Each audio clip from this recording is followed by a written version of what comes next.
I'm Jenn Johns. You might know me from my online YouTube channel, Cookies, Cupcakes, and Cardio over on YouTube. I am welcoming you guys. I am live tonight. I am streaming on 2 different platforms right now, so I'd like to say hello to everybody on the Cookies, Cupcakes, and Cardio Facebook page, and hello to everybody who is joining me from my second YouTube channel, Jenn Johns.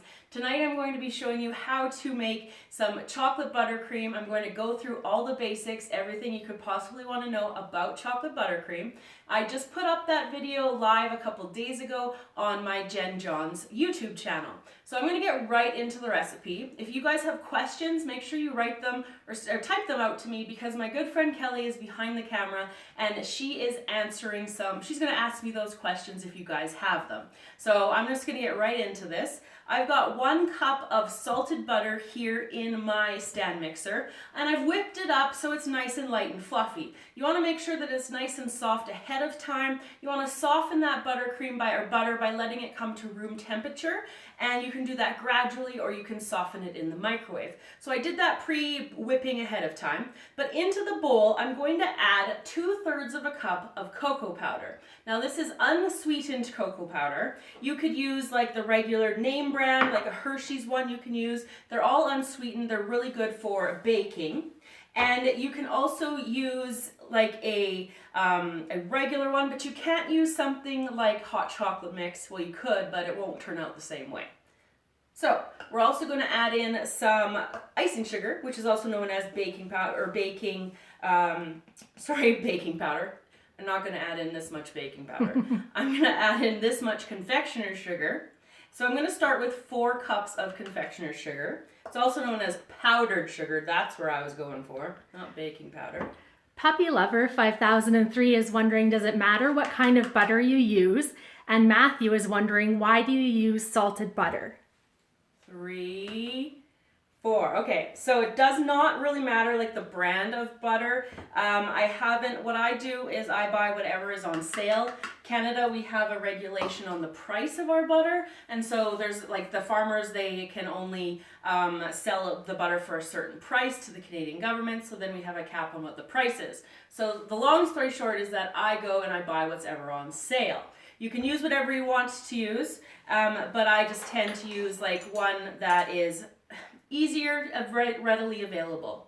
Now, why do I use salted butter? Because I just find that it's easier to work with. Some people will say that basically it's taking a step out. I don't have to add salt at the end. I can just have the salt already in there. You can use unsalted butter if you want to, and then add a little touch of salt at the end. So I'm also just adding into here some tablespoons of milk. I've got 5 in there right now. Man versus Cake says, the butter's regulated like gas. Ha ha ha. Yeah, you know all about that. Also into this, I'm going to be putting 1 tablespoon of pure vanilla extract, and I'm going to whip this up together. I'm going to start out nice and slow because I don't want a big disaster area here. So we've got that whipping. So we've got 4 cups of icing sugar in here, cocoa powder, butter, milk, and pure vanilla extract. Panda Person is wondering, if you add chocolate milk in vanilla icing, is it chocolate icing? It would be a very, very like dull chocolatey flavor. It would add a little bit to it, definitely. I got that question a number of times on the YouTube channel about whether or not you could use chocolate milk instead of using regular milk. Absolutely, that'd give it a little bit more chocolatey flavor to the chocolate, but I can't say I've ever tried a chocolate milk in vanilla buttercream. But if you do, let me know if that works out. Dorothy Stefanowski is wondering, what is the price of a pound of butter in Canada? A lot. It depends on where. It can range anywhere from, like if you get it on sale, the cheapest I've ever got butter was I think $2.90 Canadian, and that was from like Costco, a warehouse store. And I've paid all the way up to like $6 for 1 pound. So it's really challenging to be cost effective when having to use recipes with pure butter, but it does make a taste difference. And whenever you're making something for other people, especially if you're selling that product, you don't ever want to sacrifice the taste. Angie Spada is wondering, how long does buttercream store for in the fridge, Jen, please? So I would store this buttercream for 1 to 2 weeks in the fridge. It works just fine in there like that. You can keep it on the counter theoretically. I never do though, because I just don't like the idea of having a dairy product out in room temperature. So I'm just adding a couple more tablespoons of milk in here. You can play with the amount of milk that you put in your buttercream for whether you want your buttercream to be softer, which will make it pipey, which will make piping easier. Also, if it's softer, it's going to make spreading it onto your cake easier. But sometimes you need a stiff buttercream, so you would lessen the amount of milk we're putting in here. Vandana doesn't have a mixer and was wondering if she could do this by hand. Absolutely, that's how I started out. I started out with a spatula and a bowl, and you absolutely can do it. It takes a little bit longer. You develop excellent wrist muscles though, so you can look at it that way. It's a positive. You can also use a hand mixer if you want to, but you do want a pretty powerful hand mixer, because I've seen quite a few of them. You're putting your mixer through a rough task here when you're trying to get that butter in, so you want to make sure you have a nice strong mixer in order to kind of fight the butter and fight the thickness of the product here. Angie Asaturo is wondering, what is the difference between clear vanilla extract and colored? That I think that most of the clear vanilla extracts are artificial. So I don't have 100% knowledge of the exact chemical difference, but even when they say that it's a clear vanilla extract, it always still has a little tinge of tan to it. And I honestly I can't stand the smell, and I don't like the taste at all either. So I rarely use clear unless I'm like really desperate and I've ran out. I made the mistake once of asking somebody to bring me some home from Mexico. I never did that again. Beth says, oh my gosh, we pay $1.82 for 2 pounds. Chad wants to know, what do we pay for milk? I have no idea. Not as much as butter. Let's just say that. I would say like $2 or maybe $3, depending on where you're buying it from. I'm sure some other Canadians can chime in on that one to help me out here. So I'm putting the rest of the icing sugar into the mixer. And I've got probably a total of about 7 tablespoons of milk in here right now. The more milk I put in off the start, I find that it's easier to incorporate this large amount of icing sugar after the fact here. So I'm just going to put this back onto slow and incorporate this into the bowl here for some delicious chocolate buttercream. Just mixing away. So if you guys haven't had a chance yet to check out my recipe that I've got for the chocolate buttercream, it is up on my Jenn YouTube channel. And also, if you're just joining us, I am live streaming on 2 platforms right now.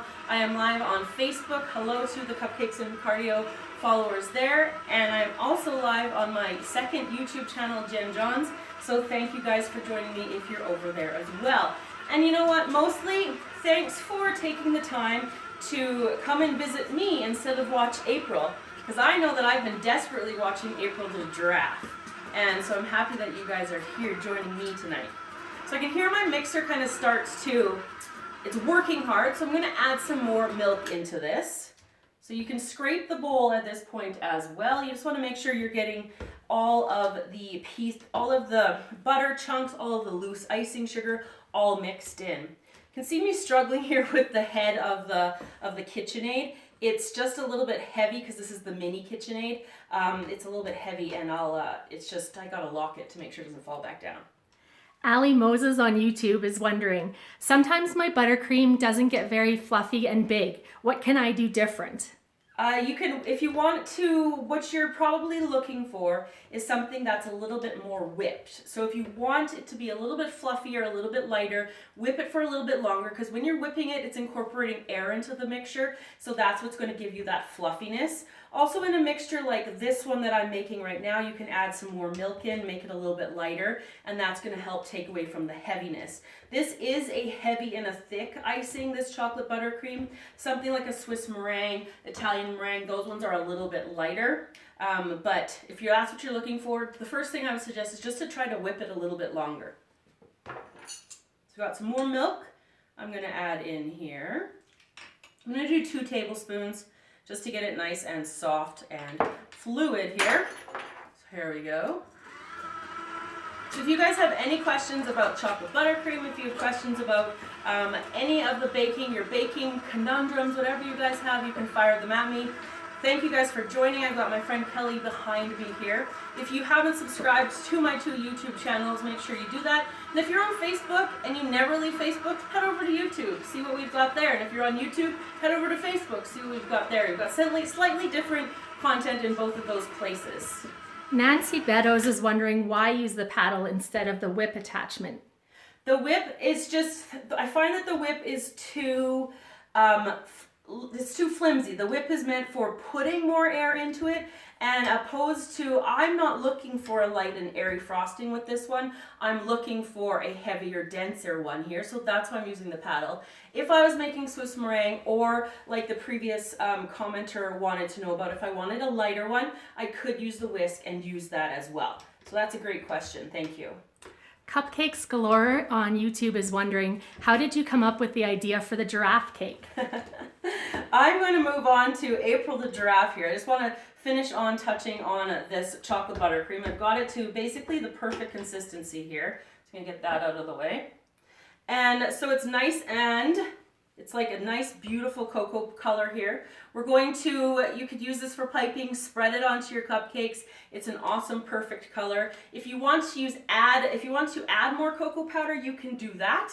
This is a great recipe because as long as you interchange your milk and you interchange your cocoa amount, you will find a perfect recipe. You will find perfect buttercream every single time. So since I started talking about April the Giraffe, and you guys want to talk about April the Giraffe, I would love to show you my April the Giraffe cake. And if you continue to have questions about chocolate buttercream, feel free to ask them. We'll just fire those off here. So Marcia Rand on Facebook says, hi Jen, was busy watching April, no baby yet. Good, thank you. I'm desperate. I'm not on my computer. I can't see what's happening with April. Paul sent me a meme earlier though with a giraffe having a baby, so of course I was all excited. But then when I actually thought about it, there's no way they'd have a meme out already of a giraffe having the baby if it was officially April. That was a mean joke, Paul. So I've got my April the Giraffe cake here. So this is what I uploaded this week on my Cookies, Cupcakes, and Cardio YouTube channel. So a little review of the week. On Wednesday we uploaded an ice cream cake compilation. I'm getting ready for summer. I'm super excited for hot treats. So we went with ice cream cakes this week on our midweek upload. Then on Friday on my Jenn Jobs YouTube channel, we uploaded the chocolate buttercream. And then on Saturday morning, which was today, we uploaded the April the Giraffe cake. If you don't know who April is, she is the world's most famous giraffe. She's been in labor for 15 months, I believe, is the facts that I've learned about a giraffe. So on poor April, she's been pregnant for 15 months, not in labor for 15 months. But it was an interesting controversy to begin with April. When she first went onto YouTube, they took it down because they said it was violating their terms and service. So she rose to humongous fame at that point during the live streams. Carrie Bean says she's doing her hay showers right now and nibbling on her feet. Well, I'm glad you guys can multitask. Thank you. And keep me updated. So what I wanted to do was I wanted to celebrate. We've done April Fool's jokes before, and some of them were not well received, but we loved them. We had a great time doing April Fool's jokes on the channel. So if you haven't seen that one, you got to watch it. We put the whole video backwards. So we wanted to do something for April Fools. April is obviously a huge topic on YouTube right now, this lovely giraffe. And completely coincidentally, I'd like to claim good timing on my part though, we decided that we'd put out the April the Giraffe video on the day she started having contractions. So April is apparently having contractions according to the vet and the people at the animal park. So to celebrate, I made a deal with her that if she had the baby today and she's got a couple more hours to have that baby, I'd make her a cake. Sherry Kaler says you can get text messages on April now. And Carmen Cotto loves the giraffe cake. Awesome. So The reason I went with this giraffe cake and the inspiration that came from the giraffe cake is the unicorn cake that has been taking the internet by storm. I did my own rainbow version of that unicorn cake, but I really wanted to kind of almost stay more true to the unicorn version in giraffe form, if that makes sense. So I've got like those little typical eyes here. I've got instead of the unicorn horn, I've got the ossicones and the ears for the giraffe out the side here. I've got the hidden giraffe pattern on here because of course I could not do an animal cake without having a hidden animal pattern inside. You can check out my pink zebra cake, you can check out my rainbow leopard cake, and my tiger cake. Those ones all have patterns inside them as well. I have like a whole jungle of animal playlist there. And you can see along the back here, I've got the pattern, the giraffe pattern comes down through the side there as well.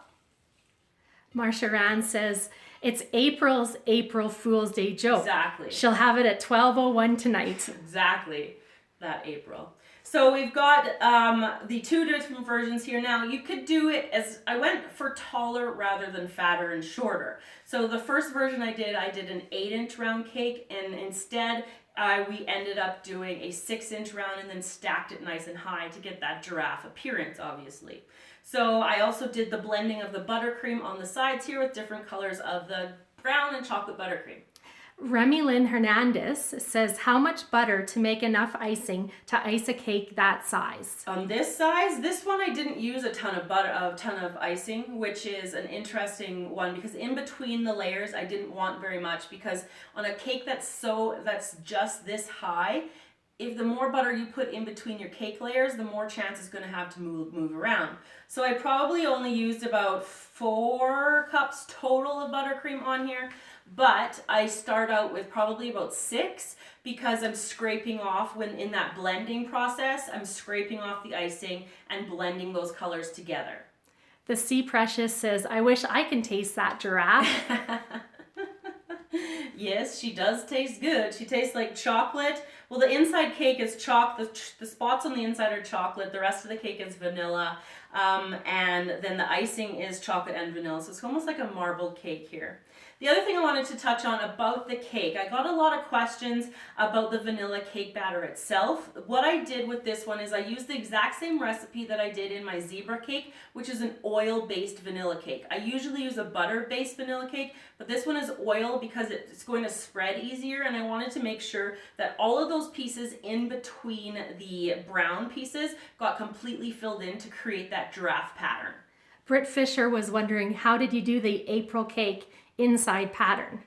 Okay, so the video is up on my main YouTube channel, Cookies, Cupcakes, and Cardio, and if that's on YouTube. Now, what I did was I took a 6-inch round cake pan, and then inside I put about a cup of vanilla cake batter, so it has a nice base to it. And then I took some chocolate cake and I just literally cut it into chunks, which was a nice change from the way that I normally create these images inside here, because normally it's like pristine and cut out. It was just random placement, trying to make sure that I got the giraffe squareness, because if you notice, like on a giraffe's pattern to their skin, they've got it's more a square element. So I just literally cut them and then I baked them in the oven after covering all of the chocolate pieces in the vanilla cake batter. And then I baked them for about 35 to 45 minutes because they do take quite a while because you're baking something twice and there's a lot of batter in the pan. Eva Curup on YouTube is wondering, how many layers are there? There's 6 layers in this one. You could get away with 5, and if your cake is really, really high, I would probably not go over than 4. This one does have like the 6, like I mentioned, but you could play with it. And again, I used 6 6-inch layers, but you could use it. You could do it however you wanted to do it. That's the great thing about baking. Just interchange and make it yours. Nick Page Jones on Facebook says, April looks like she is kissing Oliver right now. That's where this trouble started, April. Jeepers. And Mackenzie Hayes on YouTube wonders, how did April make you think about a cake? Because of my past loves, like some of the cakes that I've loved the absolute most have been that pink zebra cake was the very first animal print we did, I think. And that one was a humongous success and it was a wonderful to make. And I really like that I'm going to call it contemporary version of something. So I love the pink zebra cake, and then I replicated it again with the rainbow leopard cake, and then I replicated it again with the tiger cake. Giraffe was already on my list, and so hello, with April's internet sensation, I decided to incorporate that into this one, and then that's where the unicorn idea came in, because I knew I wanted it to be tall and I wanted it to be more personable than my other ones, because I didn't put faces or anything on my other ones, they were just prints. But April, she needed a face, and I just wanted to keep on that contemporary animal print trend here. Shakita John wonders, how did you manage to get the giraffe's ears so perfect?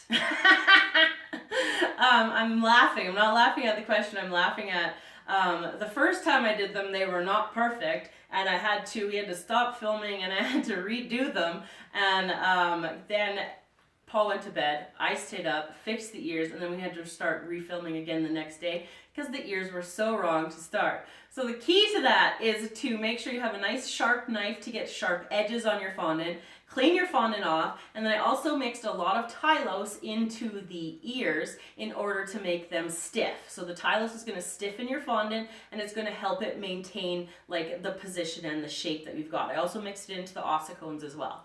Joe Enamorado says she watched the tutorial earlier and was surprised that you knew the name of the antler things on their heads. That's April. So that's the other thing, like as a teacher in me, there's still that kind of learn something every day from whatever it is you're doing. And what I can appreciate from the educational standpoint of what April the giraffe is bringing to the world is the knowledge. I didn't know giraffes were pregnant for 15 months. I did not know that these things were called ossicones. There's a whole bunch of facts that they have associated with April on the Animal Park website and like on their Facebook page and everything. So I really appreciated that learning opportunity myself. Chenille Stokes says it's a beautiful blend of icing colors for giraffe design. Makes me think of a safari sunset. Exactly. I thought about doing a safari sunset inside as well, but I thought I might lose the animal pattern effect on the inside. So that is a great idea though. If you wanted to do like, instead of an animal print in here, you could do like a safari blend, like have some like little animals at the bottom in black and then like red, orange, yellow, kind of fading that up here. That's a great idea too. I briefly thought about that one. Janie the Amazing wonders, what are the giraffe horn, in quotation, things made of, and how did you make them? So these are just fondant and Tylose, and this is just brown fondant. Then on the top I just etched it in with some, like a sharp blade, and then I used some black powder paint to just kind of touch up on the top here, edible powder paint.